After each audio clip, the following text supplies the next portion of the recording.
বন্ধুরা, ক্রোয়েশিয়াতে ওয়ার্ক পারমিটের ক্ষেত্রে কিছু রুলস রেগুলেশন চেঞ্জ হয়েছে।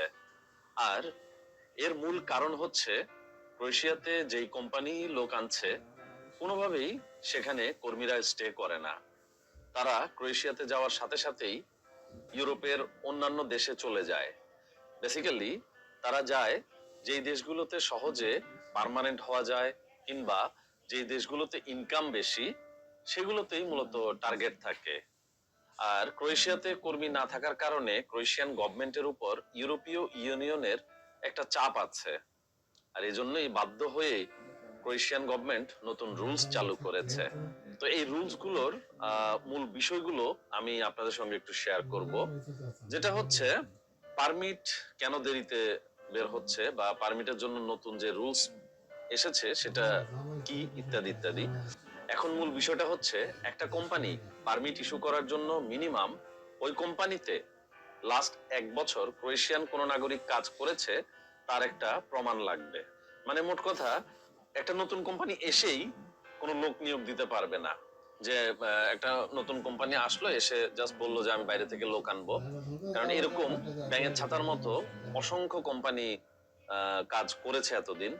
এই জন্য কোম্পানিতে মিনিমাম 1 বছর কোন ক্রোয়েশিয়ান নাগরিক কাজ করেছে এরকম একটা প্রমাণ লাগবে, অথবা 10 থেকে 15 হাজার ইউরো ট্যাক্স দেওয়ার একটা রুলস তারা চালু করেছে এই ক্ষেত্রে।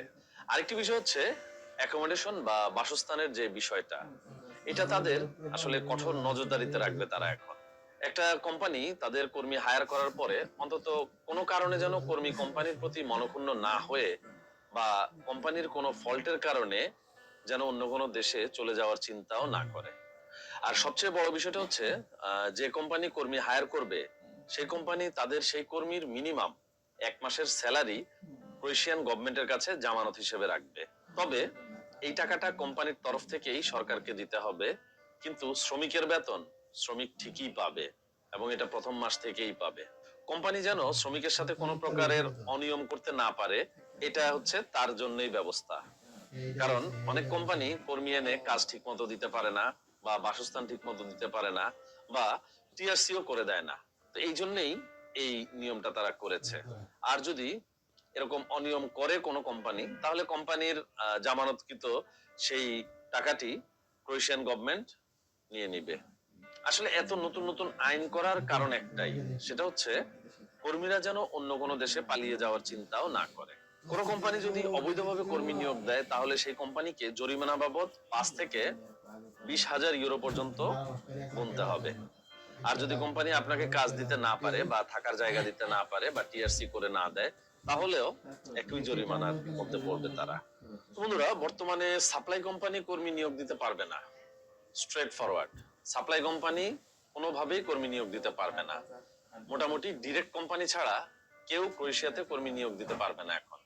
আর কোনো ফেক পারমিটও বর্তমানে আর বের হবে না। তাই যাদের রিয়েলি কর্মী প্রয়োজন শুধু তারাই কর্মী হায়ার করতে পারবে। তবে একটা বিষয় আপনারা মনে রাখবেন, এই যে নতুন রুলস বা নতুন আইন করা হয়েছে এগুলোর মূল কারণ কি জানেন? মূল কারণ হচ্ছে ক্রোয়েশিয়াতে আসলে প্রচুর কর্মীর প্রয়োজন। তারা এই নতুন আইন করে তাদের দেশে কর্মী নিয়োগ দিয়ে তারা সেখানে লোকগুলোকে রাখার চেষ্টা করছে। তাই এখন যারা ক্রোয়েশিয়ায় যাওয়ার জন্য চিন্তা করবেন বা করছেন, আপনাদেরকে অবশ্যই এই বিষয়টা মাথায় রাখতে হবে যে আপনি কিন্তু ক্রোয়েশিয়া থেকে অন্য কোথাও যেতে চাইলে মোটামুটি একটা ঝামেলায় পড়বেন। আর রিয়েলি যদি আপনি ক্রোয়েশিয়াতে থাকার চিন্তা ভাবনা করেন তাহলে ক্রোয়েশিয়া আপনার জন্য খারাপ হবে না। তো এর থেকে আসলে আমরা একটা জিনিস বুঝতে পারি, এই যে এত রুলস, তারপরে এত আইন কানুন, এত নিয়ম তারা চালু করছে, এটার কারণ একটাই, তাদের কর্মী লাগবে এবং ওয়ার্ক পারমিট বন্ধ হয়নি। অনেকেই যেহেতু বলছে যে ক্রোয়েশিয়ার ওয়ার্ক পারমিট বন্ধ হয়ে গেছে, এটা সম্পূর্ণ ভুল একটা তথ্য। বরঞ্চ সামনে ক্রোয়েশিয়ার ওয়ার্ক পারমিট প্রচুর দিবে। ক্রোয়েশিয়াতে এখন 3 বছরের টিআরসি কার্ড বাধ্যতামূলক। যদি কোনো কোম্পানি এখন কোনো শ্রমিক আনতে চায় তাহলে ক্রোয়েশিয়াতে তাকে 1 বছর বা 2 বছর বা 3 বছরের ওয়ার্ক পারমিট দিয়েই আনতে হবে।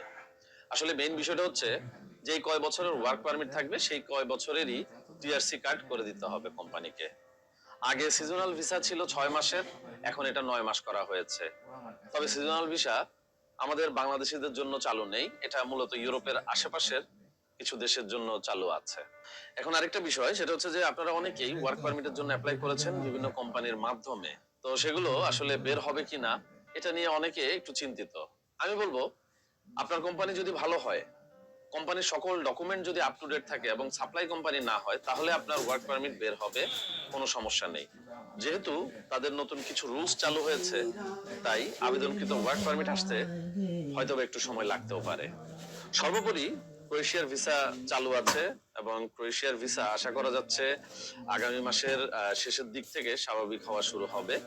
এখন আপনারা যদি ক্রোয়েশিয়াতে যেতে চান, তাহলে আপনাকে সঠিক মাধ্যমে আবেদন করে যেতে হবে এবং ক্রোয়েশিয়ায় থাকার সম্পূর্ণ প্রস্তুতি নিয়ে যেতে হবে। অন্য কোনো দেশে চলে যাবেন ক্রোয়েশিয়াকে হাব হিসাবে ইউজ করে, এরকম চিন্তাও করা যাবে না। আর আপনারা যারা ক্রোয়েশিয়া থেকে বিভিন্ন দেশে চলে গিয়েছেন, মূলত তাদের জন্যই এত রুলস রেগুলেশন চালু হয়েছে। তা আমি অনুরোধ করব, যদি ক্রোয়েশিয়ায় আপনি যাওয়ার মনস্থির করেন, তাহলে সেখানে দয়া করে থাকার চেষ্টা করবেন মিনিমাম 1-2 বছর। এরপরে আপনি অন্য দেশে যান, অথবা আপনি অন্য কোনো দেশেই প্রথম থেকে ট্রাই করুন। কোনো দেশের শ্রমবাজার দয়া করে নষ্ট করবেন না। সবশেষে আপনাদেরকে একটা আমি রিকোয়েস্ট করব, ডেসক্রিপশনে একটা লিংক দেওয়া আছে, যেটা হচ্ছে আমাদের ফেসবুক গ্রুপের লিংক। আপনারা চাইলে আমাদের ফেসবুক গ্রুপে জয়েন করতে পারেন এবং সেখানে আপনাদের কোনো কিছু জানার থাকলে পোস্ট করতে পারেন। তো সম্পূর্ণ ভিডিওটি দেখার জন্য আপনাকে ধন্যবাদ। পরবর্তীতে নতুন কোনো ভিডিওতে আবারও আলোচনা হবে। তখন পর্যন্ত সবাই ভালো থাকবেন। আল্লাহ হাফেজ।